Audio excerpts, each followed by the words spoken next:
Sejam sempre bem-vindos ao Capital Natural. Nesta semana, a gente continua a discussão sobre os oceanos e sobre os impactos que esses geradores de vida do planeta vêm enfrentando, esses impactos agressivos do ponto de vista da preservação e do equilíbrio ambiental global.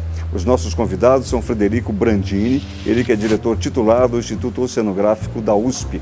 E também está conosco o jornalista e navegador João Lara Mesquita, idealizador do projeto Mar Sem Fim. Eu queria tomar um outro aspecto aqui para conversar com o senhor, perguntar ao professor Brandini, pedir, na verdade, para que nos conceituasse, em poucas palavras, o termo governança, no que se refere a oceanos, e nos atualizasse acerca do que, em que pé está essa governança, se é que ela existe, está evoluindo. Olha, eu acho que a primeira governança que houve no país foram, acho que as 12 milhas, né, na época do descobrimento. Por que o 12 milhas de mar territorial? Né? Porque era o alcance dos canhões. Né?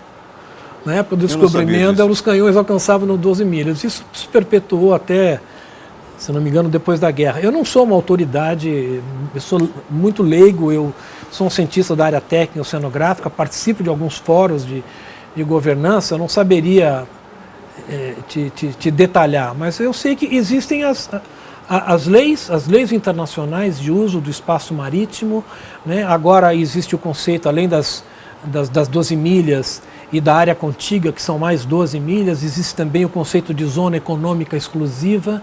Os países reconheceram, exatamente por causa da vulnerabilidade dos recursos, que, como o João Lara falou, a pesca é uma caça.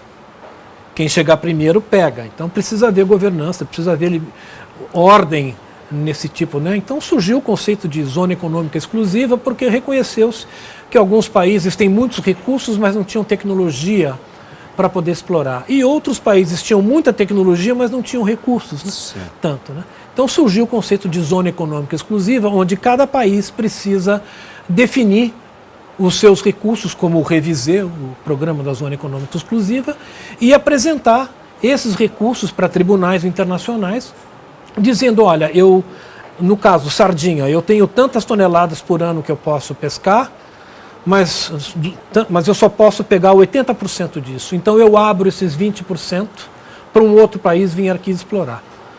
Esse 100% significa a pesca sustentável da tainha. Claro. Isso é um pouco que eu sei dessa governança de leis e de ordenação de recursos, é basicamente isso, né? Deixa eu ver com o João Lara, se você já confrontou o que vivemos no Brasil em termos de governança com outros países. Você se choca, já que você navega também por águas internacionais, João Lara? Olha, é difícil dizer, porque é mais ou menos essa ignorância, o meu aprendizado, né, indica que essa ignorância do cidadão comum com relação ao mar é mais ou menos generalizado no mundo inteiro. Pode ter uma ou outra exceção aqui e acolá, mas veja bem, os Estados Unidos, que é sempre nossa referência, né? Eu tive lá porque, numa determinada época, eu estava estudando a possibilidade de trazer um aquário para São Paulo, porque um aquário sempre funciona como mais uma difusão das questões marinhas, da importância, etc. E o São Paulo tem tudo de primeiro mundo, menos um aquário de primeiro mundo. Então, eu fiz uma pesquisa e descobri que o aquário de Atlanta, na Geórgia, nos Estados Unidos, é a palavra de ordem, foi o último construído, gigantesco. Estive lá, passei uma semana conversando com o diretor, que é um oceanógrafo também, e ele me disse as mesmas coisas que eu falei do brasileiro em geral com relação ao mar. Ele falou, os americanos são a mesma coisa. O americano comum. Para mim é surpresa. É porque fala, poxa vida, porque amigos meus que passam a vida inteira pescando no mar, me reclamam hoje que não tem peixe. Eu falo, pô, mas seria surpreendente se tivesse. Você tem metade da população mundial morando na costa, são 7 bilhões de pessoas. O mundo, não sei se foi preparado para aguentar 7 bilhões de pessoas que comem, consomem, fazem cocô, xixi todo dia, jogam plástico, etc, etc. Isso tudo está concentrado na costa. 50%, você calcula a pressão que é. Fora as indústrias de transformação, que são extremamente agressivas, não tem como não ser, uma petroquímica, estão todas elas na costa. Portos, é difícil você fazer um porto sem você detonar algum ecossistema marinho. Então, você vê a pressão que está sobre os oceanos hoje, né? E você vê a evolução da tecnologia aplicada na pesca. eu sempre falo isso também, até os anos 50, que não tinha radar, sonar, então o pescador saía na lua certa, as redes eram mínimas, porque eram puxadas por músculo humano. Hoje as redes têm o tamanho de 6 aviões jumbo e são puxadas hidraulicamente. Há sonares que descobrem o peixe atrás da pedra a 3.000 metros de profundidade. Entendeu? Então, você não está dando tempo da criação continuar, do ciclo de vida natural dos seres marinhos continuar. É uma pressão brutal em cima dos oceanos. É um garimpo, né? É um garimpo. É uma situação dramática. Eu quero chamar a atenção para um livro que eu considero a minha bíblia de cabeceira, que chama-se The World is Blue. Não sei se dá para mostrar. Por favor, João. Isso, exatamente. Dessa posição mesmo que você está mostrando, está ótimo. Então, esse livro é escrito pela Sylvia Earle, que é uma oceanografista, oceanógrafa, perdão. Ela é a cientista-chefe da NOAA, né, a Agência Marítima Americana que cuida das questões relativas ao mar, todas elas, de clima, peixe, tudo que relaciona ao mar. Ela é cientista-chefe. Ela diz, neste livro, que nós estamos a um passo de causar uma extinção em massa por todos esses problemas. Quantidade de gente, esgoto, não tem boca de rio no mundo, não existe boca de rio no mundo que não tenha uma área morta na sua foz. É uma das maiores áreas mortas, zonas mortas, como dizem os cientistas. Zonas mortas são zonas que não têm oxigênio para que haja vida, suficiente para que haja vida, né? Uma das maiores do mundo é na boca do Mississippi, do rio Mississippi, que é o país mais avançado do mundo, conseguiu universalizar a questão do esgoto não tratado, que uma das causas de zonas mortas também são os esgotos, né? No caso dos Estados Unidos, eles conseguiram universalizar 100% do esgoto tratado lá. No entanto, os fertilizantes e agrotóxicos usados ao longo do vale do rio Mississippi, quando chove, a enxurrada lava a terra e leva tudo aquilo para o Mississippi que deposita no mar. Então, mesmo em países ricos, como os Estados Unidos, você tem isso, por causa de excesso de agrotóxicos e fertilizantes.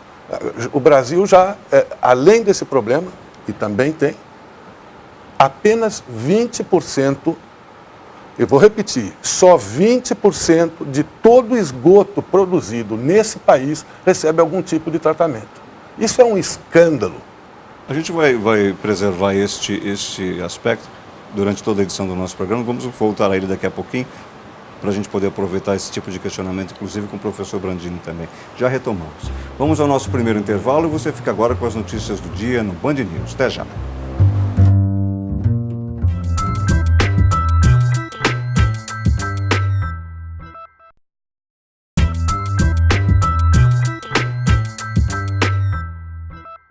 Estamos de volta com o programa Capital Natural, que esta semana debate alguns dos aspectos mais importantes no que se refere aos oceanos e a sua relação com o equilíbrio socioambiental global. Nós conversamos hoje com o navegador João Lara Mesquita e com o professor e oceanógrafo Frederico Brandini, da Universidade de São Paulo. Olha, a gente vai ver agora uma reportagem para falar um pouquinho exatamente da busca do equilíbrio entre exploração e preservação de recursos naturais, que sempre foi uma espécie de santo graal do desenvolvimento sustentável. Nessa relação do homem com o mar, não há muita diferença não. Vamos agora conhecer um caso aqui em São Paulo em que essa busca parece estar sim chegando a um caminho viável.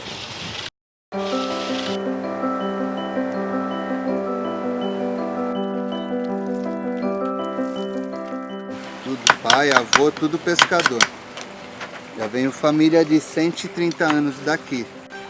A minha família, 70% não, parado. Falta de opção. Por muito atravessador, explorar muito.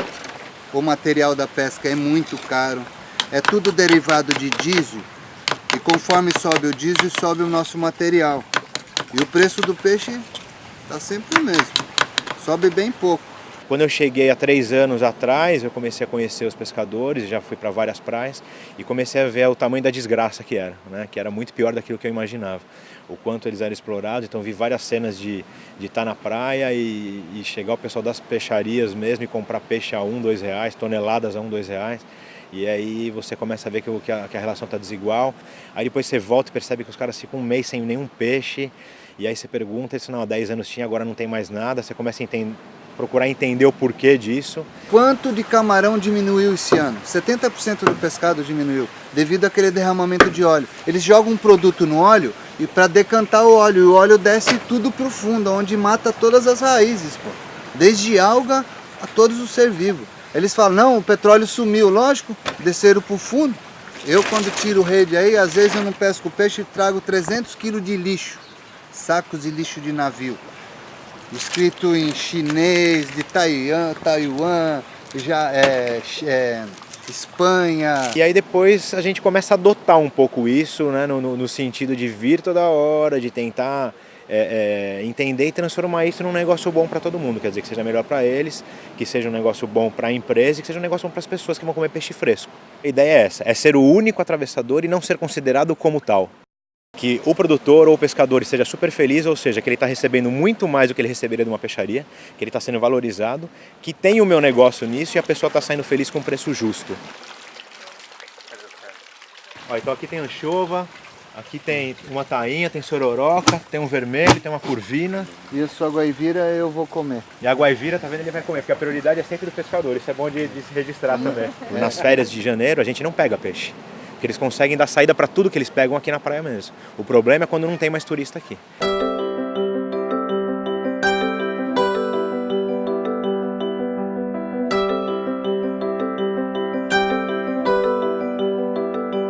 Tem que desenvolver a questão do pescador enquanto consistência no trabalho, toda semana ter.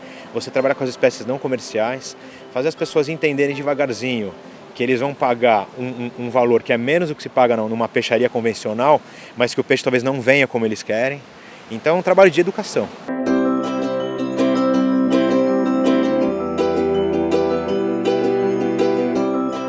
Porque o pescador, eu ainda fiz 3 cursos do Sebrae, eu fui para mim agregar valor nos meus produtos, aprender a agregar valor, dar mais valor, né? Proteger mais seu material. Outros pescadores não. Né? Pega um peixe, não sabe o que fazer, aí vende por qualquer preço ali só para arrumar, porque não tem onde pôr, não tem, entendeu? Aí acaba, pô, hoje não vou pescar porque não tem ninguém para vender. Então eu acredito sim que a partir do momento que se mudar a legislação e o cuidado com a pesca industrial, vai voltar a se ter peixe. Isso aqui é uma penca que eu planto, né? E a gente chama aquilo de fazenda marinha. Estou precisando de ajuda no meu marisqueiro, eu quero criar peixe, eu quero fazer criação de parambiju, de garopa. Eu preciso de luz no rancho, o rancho tem 13 anos. Né? Eu crio 6 toneladas de marisco anualmente. Será que ninguém vê isso? Eu moro em Floripa, você tem. Essa fazenda tem 5 anos de existência. Mas já vem sendo construída há 6 anos e meio. É tudo autorizado, com autorização. Já foi tirado foto, eu mesmo tirei as fotos, registrei tudo e mandei para a prefeitura, para a Secretaria de Pesca, para poder elaborar uma planta e um documento onde eu possa dizer isso aqui é uma área restrita de uso e fruto aí do pescador.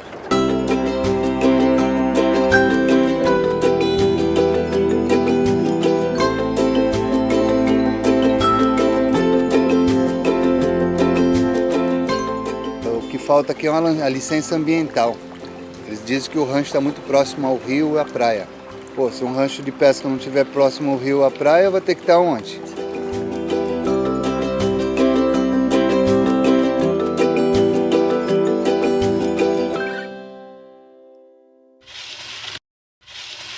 Professor, minha vontade é lhe perguntar de que equilíbrio a gente está falando aí, mas talvez eu esteja tentando traduzir a pergunta numa outra. Quando a gente pensa em manejo, em conservação, dá ainda para a gente imaginar que esses estoques pesqueiros possam ser repostos? Para aí avançar para outra pergunta, como tornar esse equilíbrio de que falam os pescadores real?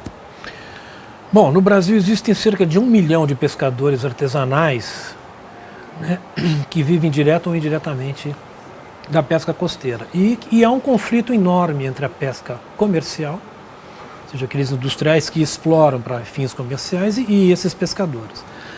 Aí o que aconteceu? Com essa competição, os pescadores artesanais aprenderam a técnica da aquacultura, da maricultura, que é uma forma de você complementar a renda de uma família. Eu mesmo trabalhei com isso no estado do Paraná, e eu mesmo tenho projetos até um pouco inovadores, tecnológicos de maricultura, mas em mar aberto, offshore, bem distante da costa. Eu acredito na maricultura sustentável se ela for feita com base científica e tecnológica e que respeitando os princípios da sustentabilidade. Eu acho que o papel do cientista também pode ser esse, ou seja, descobrir novas formas de você explorar os recursos do mar e garantir esses recursos para gerações futuras. Esses projetos de maricultura, infelizmente, eles ainda carecem de uma gestão apropriada do ponto de vista ambiental. A maioria deles se desenvolve na zona costeira. É a mesma coisa, quando você vai criar galinha, você vai botar o seu galinheiro no quintal da sua casa, você quer ver o seu investimento, você não quer que a raposa ou que o ladrão pegue. Então a maioria dos pescadores, eles querem fazer maricultura em áreas protegidas, né, e próximos de onde eles vivem. Aí começa a gerar outros conflitos com o turismo, com o transporte. O ordenamento costeiro precisa ordenar dessa forma. Eu tenho uma proposta de levar a maricultura para bem distante da costa e submersa. Mas isso é uma coisa um pouco mais sofisticada, é um projeto que eu estou desenvolvendo. É uma forma de fazer o pescador produzir as pencas e entregar para o industrial para engordar lá fora, onde tem alimento. Dessa forma, você tira essa maricultura da zona costeira, você bota um produto de melhor qualidade, todo mundo sai ganhando, o pescador artesanal, o industrial, porque vai deixar de arrastar, vai fazer uma coisa mais inteligente, né? E o meio ambiente ganha também, a sociedade acaba ganhando com isso também.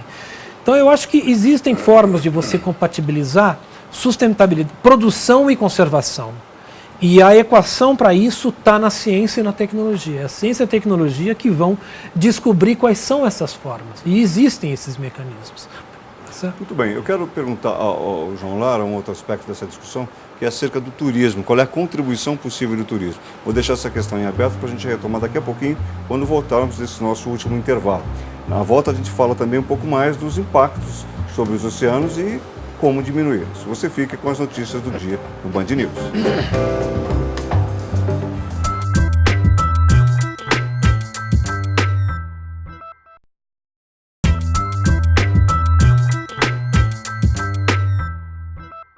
Estamos de volta com o nosso último bloco do programa Capital Natural. Conversamos hoje com o oceanógrafo Frederico Brandini, professor titular, diretor do Instituto Oceanográfico da USP, e com o navegador, jornalista João Lara Mesquita, ele que é idealizador do projeto Mar Sem Fim. O tema que eles dominam, claro, diz respeito aos oceanos e sua relação com o equilíbrio ambiental. João Lara, você que anda aí mar afora, e eu não estou exagerando, pelo mundo, que possibilidade, a gente estava tratando agora há pouco da questão do manejo, da conservação, né, a tentativa de se repor os estoques pesqueiros. Que contribuição pode dar, se é que pode, o turismo, e eu estou usando o termo turismo e o setor turismo, tentando puxar o melhor aspecto das suas próprias observações enquanto ser humano que vai lá ver o que está acontecendo. O turismo pode ajudar em alguma coisa no equilíbrio, na conscientização, na preservação? Eu acho que pode. Agora, antes de responder essa pergunta, eu queria aproveitar claro, o seu espaço e fazer uma propaganda. Se você quiser saber mais sobre o projeto Mar Sem Fim, ou sobre as coisas que eu descobri, meu site está aberto, com centenas de textos, matérias, reportagens, vídeos, www.marsemfim.com.br. Tudo que eu aprendi está lá, tudo que eu faço eu coloco lá. Agora vamos para o negócio do turismo. Eu acho que sim, a beleza da zona costeira brasileira, ela é um atrativo para o turismo. Mas eu diria que o turismo, um turismo numa escala baixa. Essa zona costeira, eu aprendi de novo com os especialistas, ela é extremamente frágil. É uma zona do encontro da terra com o mar. Ela é fustigada por ventos, por erosão natural, por marés, por ressacas. É uma área extremamente frágil. Se você quiser fazer um turismo de alta escala, não funciona. Ainda mais num país carente de infraestrutura como o Brasil. Né? No começo de conversa, nós não temos tratamento de esgoto. Então, se você quiser fazer um hotel para 10 mil pessoas na praia, pode ter certeza que são 10 mil pessoas fazendo cocô e xixi direto no mar. Porque até hoje, a não ser que esse empreendimento faça por si próprio o seu tratamento. Então, eu acho que é possível, sim, você estimular pousadas, por exemplo. As pousadas têm outro tipo de impacto. Você pode usar esses caiçaras que hoje, ou nativos da costa, eu tenho maneira de falar caiçara porque eu sou de São Paulo, né? Mas caiçara é restrito daqui. Os nativos da costa poderiam ser aproveitados, porque eles não têm mais o que fazer, a profissão deles está se extinguindo por si próprio, né? O peixe está acabando. Por exemplo, a lagosta praticamente acabou no Brasil, né? Até 30 anos atrás, você ia 70% dos habitantes da costa do Rio Grande do Norte, o Ceará, viviam da pesca da lagosta. Hoje acabou. Simplesmente não tem mais. Quando muito conseguem pescar 1 milhão de toneladas. E não, sabe, está praticamente acabada do ponto de vista comercial, como o professor acabou de explicar. E essas pessoas estão à míngua, porque elas são as pessoas mais abandonadas pelo Estado brasileiro. Eu sou profundamente amigo e comovido com o destino dos nativos da costa, porque eles estão, às vezes, próximos de centros como São Paulo, por exemplo, e, no entanto, vivem como na Idade da Pedra. Se você for do lado de fora da ilha de Ilhabela, você vê isso. Ilhabela está dentro do estado mais rico brasileiro. E outros que moram em situações ainda piores, na Ilha do Montão de Trigo, e assim sucessivamente ao longo da costa brasileira. Então seria, sem dúvida, a maricultura, se bem ordenada, como disse o professor, eu, se fosse ditador, acabava com a pesca industrial de um dia para o outro, e deixava o pouco que se tem aí para o pescador artesanal, porque ele não sabe fazer outra coisa, está num estágio de vida que não dá para você querer ensinar ele a fazer outra coisa. Ao mesmo tempo que a atuação dele não causa desequilíbrio. Nunca vi grandes impactos. Você pode até ter uma besteirinha aqui e acolá, mas o cara pálida faz muito pior com um ato só. Um só cara pálido é capaz de fazer 20 vezes pior do que 1000 dos nativos da costa, né? Então, acho que o turismo de baixo impacto talvez possa contribuir para... Turismo comunitário também, né? Também. Turismo comunitário é uma forma de inserir o pescador no turismo. Como é esse turismo, professor? Os pescadores se organizam para receber turistas nas suas casas, casas simples, né? Então o turista aprende lá do local. O turista aprende sobre a cultura. Tem um projeto belíssimo lá no Ceará, a Prainha do Canto Verde, que eu tive o prazer de conhecer também, né? E fiquei lá hospedado. Outra coisa que o turismo pode ajudar a pesca artesanal é o pescador levar as pessoas para pescarem. O pescador conhece onde é que tem peixe e o pescador fiscaliza. Você só pode pegar o peixe desse tamanho, você não pode pegar mais. Né? Ou seja, agora tem essa cultura do pesque e solte. Sim. As pessoas vão simplesmente pescar, não é para comer o peixe, mas para ter o prazer de pescá-lo. Né? Então pesca, solta e paga para o pescador, né, uma diária por esse tipo de trabalho, porque o pescador é o cara que tem mais empatia com o mar, é o que mais conhece. Né? Então tem várias formas inteligentes que, com a ajuda da sociologia, da antropologia, da oceanografia, você pode fazer um belo projeto em que o pescador artesanal consiga se inserir também no turismo, não apenas na pesca em si ou na aquacultura. Agora, professor, a gente está falando de pesca artesanal, mas ao mesmo tempo passou aqui, durante a nossa conversa, pelo menos uma citação ao pré-sal, por exemplo. E a minha vontade é perguntar aos senhores se digamos, vou chamar de obra, ou talvez devesse chamar de um trabalho desta escala, desta proporção e deste impacto sobre os oceanos, não faria ele próprio também, não seria ele próprio uma possibilidade de trazer mais conhecimento sobre os oceanos, sobre os mares, ou não dá para aproveitar esse lado bom da história, professor? Bom, evidentemente que com a descoberta do pré-sal, eu acho que o Ministério da Ciência e Tecnologia induziu muito mais esforços em editais de fomento à pesquisa para o mar. A própria USP se beneficiou disso, ganhou um navio novo, né? Ou seja, politicamente criou-se um cenário bastante favorável para o desenvolvimento da oceanografia no país. Não há dúvida que o pré-sal teve um papel fundamental nesse aspecto. Agora, evidentemente que o pré-sal ainda é o modelo, a matriz energética tradicional, que a gente chama de business as usual, né? Ou seja, a matriz energética mundial está centrada em cima do óleo. Vários países do mundo inteiro estão correndo atrás de novas tecnologias, energia de vento, energia de ondas, energias de marés, né, que são absolutamente previsíveis. Aliás, a mais previsível de todas é a maré. Nem a solar é, porque às vezes chove, né? Ventos às vezes não tem vento, a maré não. Então eu acho que além do o pré-sal, se bem usado, se trouxer benefícios socioeconômicos para o país, é muito bem-vindo, é óbvio, acho excelente que seja bem usado.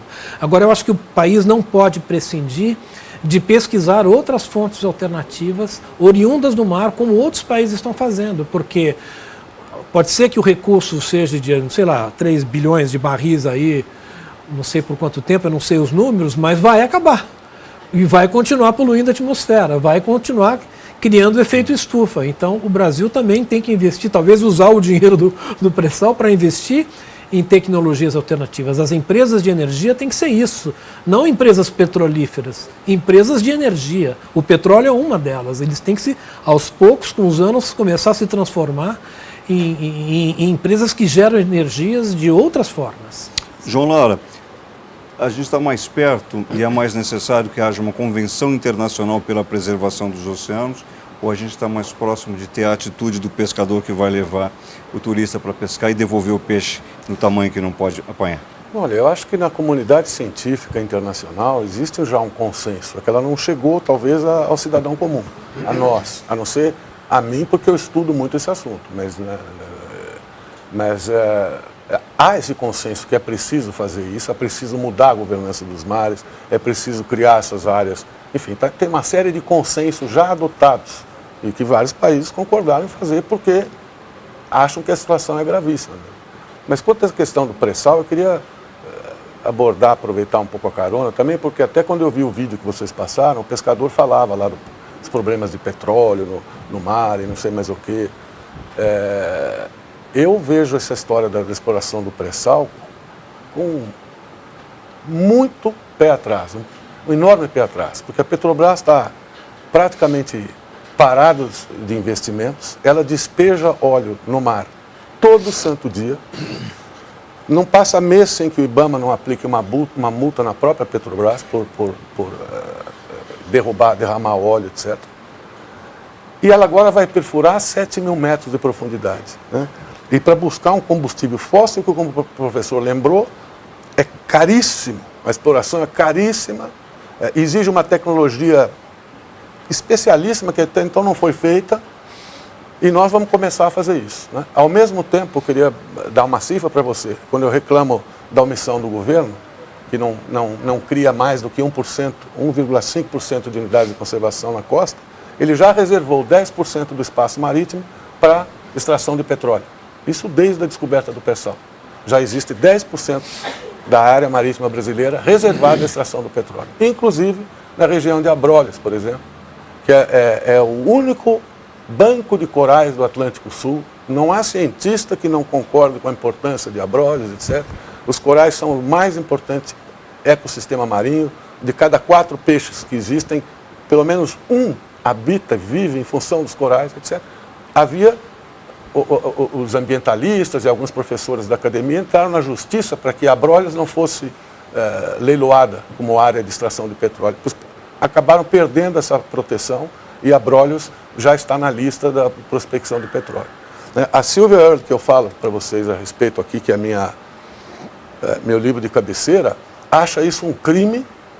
Ela explica os motivos aqui, eu precisaria de mais um outro programa do tamanho desse para poder dizer, mas grosso modo é o seguinte, de acordo com ela, menos de 3% do espaço marítimo até hoje foi explorado. Então simplesmente não se sabe o que se tem lá embaixo. Mas ela, pela experiência que ela tem, ela foi uma dessas poucas cientistas que já desceu mais de 3 mil, 4 mil metros lá embaixo.